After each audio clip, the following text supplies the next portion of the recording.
That's Scott Robert Esser. You can't butt dial 911 unless it's programmed in your phone.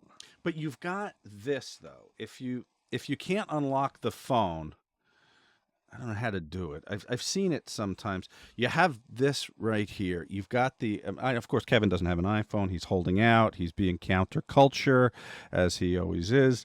But you've got that emergency there. So if you can't manage to type, you're in a car accident, you're being hit in the head by Scott Robert Esser as he breaks into your house. You're having your uncle's guitar shoved up your ass. You just have to hit emergency there, and it'll do a 911 call. Let's look at the of the 8 billion people on this planet. Let's see how many iPhones there are and how many Androids there are.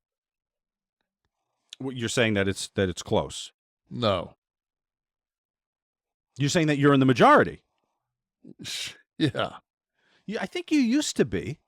I mean, that was one of the appeals of Apple was like, okay, no, we're part of an elite. I'll Google the son of a bitch right now. And if you find that, I'd be interesting to know. We got a lot of these on the team here. Dom, you're rocking an Android? Here we go. Apple claims 23% of the global. 23% of global share. I don't think that's going to win, Herschel.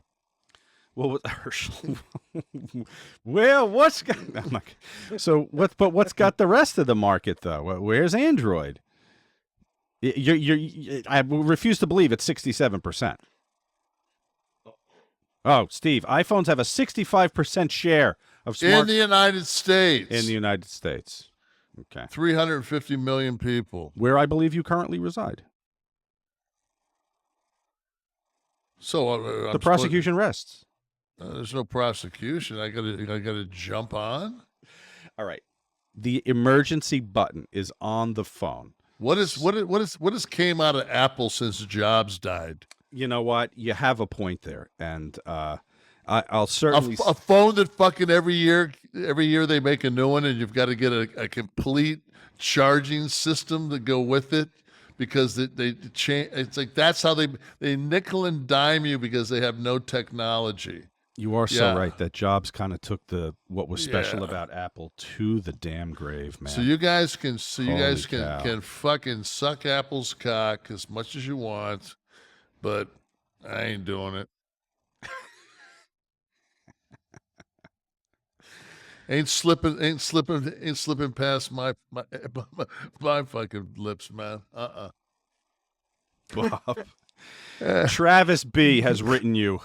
He's taken some of his time to write you, and he said, glad I started listening to this podcast. Really didn't have an open spot in the rotation. Now someone's getting bumped. Didn't know you were in the Army. How were you not put in the honor guard? Former 11B coming in at 5.5 soft. Always leave room for improvement. 11B, what are we talking about here? 11 Bravo. It's infantry. Oh, all right. I was 95 Bravo, military police. I would not have been a good soldier. I'm not a good order taker. I'd be questioning. It's a fucking game like everything else. Right. Now the honor guard of which he speaks. Yeah. Honor guard is usually it's a very synchronized, very you don't you would want 6 foot 195 pounds. Like you would want there to be a degree of uniform. You wouldn't want Jeffrey the giraffe and fucking it's one of your, because of the other guys that are suited up, right? Yeah. Gotcha. It's like when they carry a casket, man, those guys are almost the same size.